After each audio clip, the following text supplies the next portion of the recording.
আমরা কি দেখতে পাই, ধীরে ধীরে ইসলামী ছাত্র আন্দোলনের নিয়মতান্ত্রিক ক্লাস করার কারণে, সিলেবাসভুক্ত বইগুলো অধ্যয়ন করার কারণে তারা এক সময় জেনারেল শিক্ষায় শিক্ষিত হওয়ার পরেও একজন জুমার খতিব হিসাবে নিজেকে যোগ্য প্রমাণ করতে পারে। সংগ্রামী সাথী ও বন্ধুগণ, বিভিন্ন ইউনিভার্সিটির চেহারার দিকে তাকালে আপনারা বিষয়টা স্পষ্ট হবেন। তাদের চরিত্র, তাদের আচার আচরণ, তাদের পড়াশোনার যে যোগ্যতা, সব কিছু থেকেই অন্যান্য শিক্ষার্থীর থেকে তারা এগিয়ে থাকে। এই সমস্ত ছাত্ররা যেভাবে আজান পড়লে মসজিদে ছুটে যায়, যেভাবে তারা রাত্র জেগে তাহাজ্জুদের নামাজ আদায় করে, চোখের পানি ফেলে দেশ এবং জাতির জন্য তারা সফলতা কামনা করে, কল্যাণ কামনা করে, এটা এই ছাত্র আন্দোলনের একটি ফসল। পীর সাহেব চরমনাই এখানে বিপ্লবী হুঙ্কার দিয়েছিলেন, যদি এই চুক্তি বাতিল না করা হয়, বাংলাদেশের সমস্ত জনগণ, ছাত্র জনতা ঐক্যবদ্ধ হয়ে এমন গণ আন্দোলন গড়ে তুলবে, শেখ হাসিনা পালিয়ে যাওয়ার জায়গা খুঁজে পাবে না। এটা বাস্তবায়ন হয়েছে কিনা? বাস্তবায়ন হয়েছে কিনা? আমার আমির ঘোষণা দিয়েছিলেন, আলহামদুলিল্লাহ 5 তারিখে ছাত্র জনতার এই গণ অভ্যুত্থানে আমরা দেখেছি শেখ হাসিনা, এই খুনি হাসিনা পালানোর জায়গা খুঁজে পায় নাই, বিভিন্ন রাষ্ট্রে যাওয়ার জন্য দরখাস্ত করেছে, কেউ তাকে গ্রহণ করে নাই। আমাদের আমির পীর সাহেব চরমনাই যদি ঘোষণা করেন, আমরা আবারও নতুন জালেম, নতুন সেই দুর্নীতিবাজ, নতুন সেই অত্যাচারীকেও এই বাংলাদেশের স্বাধীন ভূমি থেকে পালাইতে বাধ্য করব ইনশাআল্লাহ। প্রস্তুত আছি তো ইনশাআল্লাহ? প্রস্তুত আছি তো ইনশাআল্লাহ? আমাদের আগামীর স্লোগান হবে মুক্তির মূল মন্ত্র, মুক্তির মূল মন্ত্র, মুক্তির মূল মন্ত্র। বক্তব্য নিয়ে আসছেন ইসলামী ছাত্র আন্দোলন বাংলাদেশ পাবনা পশ্চিম জেলা শাখার সফল সাবেক সভাপতি, ছাত্রনেতা এইচ.এম. ওমর ফারুক।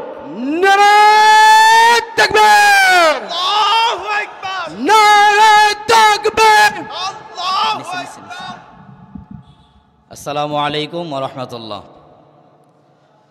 ইসলামী ছাত্র আন্দোলন বাংলাদেশ পাবনা পশ্চিম জেলা শাখা কর্তৃক আয়োজিত 33তম প্রতিষ্ঠা বার্ষিকী সমাবেশ 2024 পাবনা পশ্চিম জেলা শাখার আয়োজনে আজকের সমাবেশের প্রধান অতিথি, সম্মানিত সভাপতি, বিশেষ অতিথি ও আমার সামনে উপবিষ্ট পাবনা জেলার বিভিন্ন অঞ্চল থেকে আগত আমার প্রাণপ্রিয় ছাত্র ভাই ও বন্ধুরা, দেখতে দেখতে 33টি বছর পার হয়ে গিয়েছে।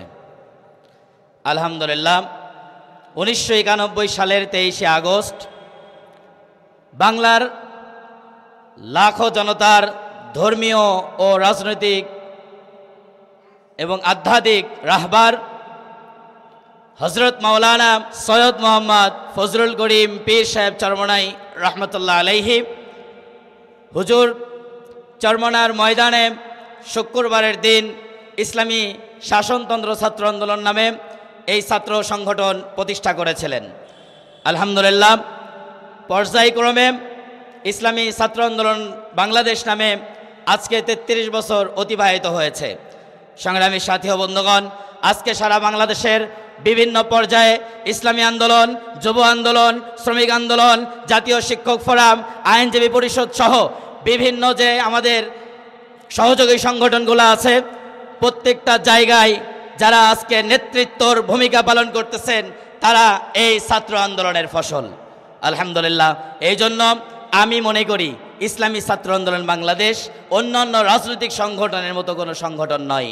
ইসলামী ছাত্র আন্দোলন বাংলাদেশ আমাদের বাংলাদেশে যেভাবে স্কুল, কলেজ, মাদ্রাসা, যেভাবে শিক্ষা প্রতিষ্ঠান, অনুরূপভাবে ইসলামী ছাত্র আন্দোলন বাংলাদেশও একটি শিক্ষা প্রতিষ্ঠান। ইসলামী ছাত্র আন্দোলন বাংলাদেশ শিক্ষা প্রতিষ্ঠান কেমন, আমি যদি উদাহরণ দেই, ইসলামী ছাত্র আন্দোলন বাংলাদেশে যদি কোনো স্কুল, কলেজ, ইউনিভার্সিটির ছাত্র, অর্থাৎ জেনারেল শিক্ষায় শিক্ষিত কোনো ছাত্র যদি ইসলামী ছাত্র আন্দোলন বাংলাদেশের সদস্য ফরম পূরণ করে সদস্য হতে পারেন, এই ক্যাম্পাসে, এই শিক্ষা প্রতিষ্ঠানে যদি ভর্তি হয়ে নিয়মতান্ত্রিকভাবে ক্লাস করতে পারেন, সিলেবাসভুক্ত বইগুলো অধ্যয়ন করতে পারেন, তাহলে আমরা দেখতে পাই স্কুল কলেজ ইউনিভার্সিটির এই ছেলেগুলা একজন আদর্শিক প্রকৃত নবী প্রেমী রসুল প্রেমী সুন্নাত ওয়ালা জিন্দেগি গঠন করতে পারে। একজন কলেজ ইউনিভার্সিটির ছাত্র যখন আমাদের মাঝে আসে, স্বাভাবিকভাবে তাদের যে লেবাস পোশাক, তাদের যে আচার আচরণ, তারা সেইভাবেই আমাদের সঙ্গে সম্পৃক্ত হন। কিন্তু আমরা কি দেখতে পাই, ধীরে ধীরে ইসলামী ছাত্র আন্দোলনের নিয়মতান্ত্রিক ক্লাস করার কারণে, সিলেবাসভুক্ত বইগুলো অধ্যয়ন করার কারণে তারা এক সময় জেনারেল শিক্ষায় শিক্ষিত হওয়ার পরেও একজন জুমার খতিব হিসাবে নিজেকে যোগ্য প্রমাণ করতে পারে। সংগ্রামী সাথী ও বন্ধুগণ, বিভিন্ন ইউনিভার্সিটির চেহারার দিকে তাকালে আপনারা বিষয়টা স্পষ্ট হবেন। দেখবেন হাজার হাজার সাধারণ পোশাকওয়ালা, অর্থাৎ আমরা যেই পোশাকগুলা স্বাভাবিকভাবে কলেজ ইউনিভার্সিটির পোশাক হিসাবে ধরি, এই পোশাকের মধ্যে কিছু ব্যতিক্রমী পোশাক দেখা যায়, দাড়ি টুপি জুব্বাওয়ালা আছে না নাই? তাদের চরিত্র, তাদের আচার আচরণ, তাদের পড়াশোনার যে যোগ্যতা, সব কিছু থেকেই অন্যান্য শিক্ষার্থীর থেকে তারা এগিয়ে থাকে।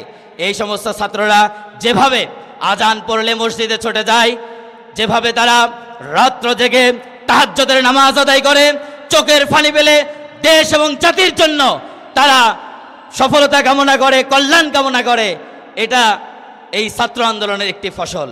সংগ্রামী সাথী ও বন্ধুগণ, আবার যদি বলেন মাদ্রাসার ছাত্ররা এই সংগঠনে, এই ইসলামী ছাত্র আন্দোলন নামে শিক্ষা প্রতিষ্ঠানে ভর্তি হয়ে তারা কি শিখবে? হ্যাঁ, মাদ্রাসার শিক্ষার্থীরা যখন ইসলামী ছাত্র আন্দোলন বাংলাদেশের সদস্য হয়ে এই শিক্ষা প্রতিষ্ঠানে ভর্তি হয়ে নিয়মতান্ত্রিকভাবে তারা শিক্ষা প্রতিষ্ঠানের ক্লাস এবং যেই সিলেবাসভুক্ত বইগুলো আছে যদি অধ্যয়ন করে, তাহলে তারা একজন প্রকৃত দেশপ্রেমিক, দেশ পরিচালনার প্রকৃত যোগ্য নেতৃত্ব হিসাবে নিজেকে প্রতিষ্ঠিত করতে পারেন। সংগ্রামী সাথী ও বন্ধুগণ, আজকে ইসলামী ছাত্র আন্দোলন বাংলাদেশের পাবনা পশ্চিম জেলা শাখার যারা কমিটিতে দায়িত্বশীল আছেন, আমি চ্যালেঞ্জ করে বলতে পারি অধিকাংশই দায়িত্বশীল কখনো মাদ্রাসায় পড়াশোনা করে নাই। তারপরে আলহামদুলিল্লাহ তাদের চেহারা, তাদের ছড়ত, তাদের আচার আচরণ, তাদের আদব আখলাক কায়দা দেখলে পরে যে কেউ মাদ্রাসা এবং কলেজ পার্থক্য করতে পারবে না। সংগ্রামী সাথী ও বন্ধুগণ, এই জন্য আমি যে সমস্ত ছাত্র ভাইরা আমার এই আলোচনা শুনতেছেন, তাদেরকে উদারত আহ্বান করব, এখনো সময় আছে, আসুন ইসলামী ছাত্র আন্দোলন বাংলাদেশে নিজেকে ভর্তি করুন, এই শিক্ষা প্রতিষ্ঠানে নিজেকে ভর্তি করুন, নিয়মতান্ত্রিকভাবে নিয়ম নীতিমালা মেনে চলুন এবং এই সিলেবাসভুক্ত বইগুলো অধ্যয়ন করুন। নিজেকে পরিবর্তন করতে পারবেন, একজন প্রকৃত দেশপ্রেমিক সুন্নাতি নবী প্রেমিক হিসেবে গঠন করতে পারবেন, তৈরি করতে পারবেন ইনশাআল্লাহ। সংগ্রামী সাথী ও বন্ধুগণ, সেই সাথে আরও একটি কথা বলতে চাই। গত 16ই জুলাই পীর সাহেব চরমনাই, ইসলামী আন্দোলন বাংলাদেশের আমির মুফতি সৈয়দ মোহাম্মদ রেজাউল করিম পীর সাহেব চরমনাই হুজুর এই মঞ্চে, এই স্টেজে দাঁড়িয়ে তিনি একটি ঘোষণা দিয়েছিলেন। তিনি বলেছিলেন, বাংলাদেশের এই জালেম সরকার, এই খুনি সরকার বাংলাদেশকে ভারতের কাছে বিক্রি করে দেওয়ার জন্য 10টি চুক্তি করেছে। পীর সাহেব চরমনাই এখানে বিপ্লবী হুঙ্কার দিয়েছিলেন, যদি এই চুক্তি বাতিল না করা হয়, বাংলাদেশের সমস্ত জনগণ, ছাত্র জনতা ঐক্যবদ্ধ হয়ে এমন গণ আন্দোলন গড়ে তুলবে, শেখ হাসিনা পালিয়ে যাওয়ার জায়গা খুঁজে পাবে না। এটা বাস্তবায়ন হয়েছে কিনা? বাস্তবায়ন হয়েছে কিনা? আমার আমির ঘোষণা দিয়েছিলেন। আলহামদুলিল্লাহ 5 তারিখে ছাত্র জনতার এই গণ অভ্যুত্থানে আমরা দেখেছি শেখ হাসিনা, এই খুনি হাসিনা পালানোর জায়গা খুঁজে পায় নাই, বিভিন্ন রাষ্ট্রে যাওয়ার জন্য দরখাস্ত করেছে, কেউ তাকে গ্রহণ করে নাই।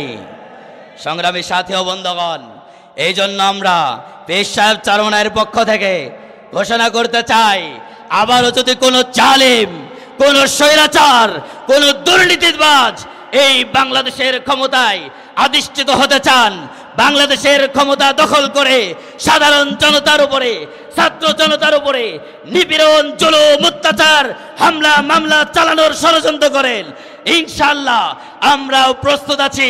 আমাদের আমির পীর সাহেব চরমনাই যদি ঘোষণা করেন, আমরা আবারও ওই নতুন জালেম নতুন সেই দুর্নীতিবাজ, নতুন সেই অত্যাচারীকেও এই বাংলাদেশের স্বাধীন ভূমি থেকে পালাইতে বাধ্য করব ইনশাআল্লাহ। প্রস্তুত আছে তো ইনশাআল্লাহ? প্রস্তুত আছে তো ইনশাআল্লাহ? আমাদের আগামীর স্লোগান হবে মুক্তির মূল মন্ত্র, মুক্তির মূল মন্ত্র, মুক্তির মূল মন্ত্র।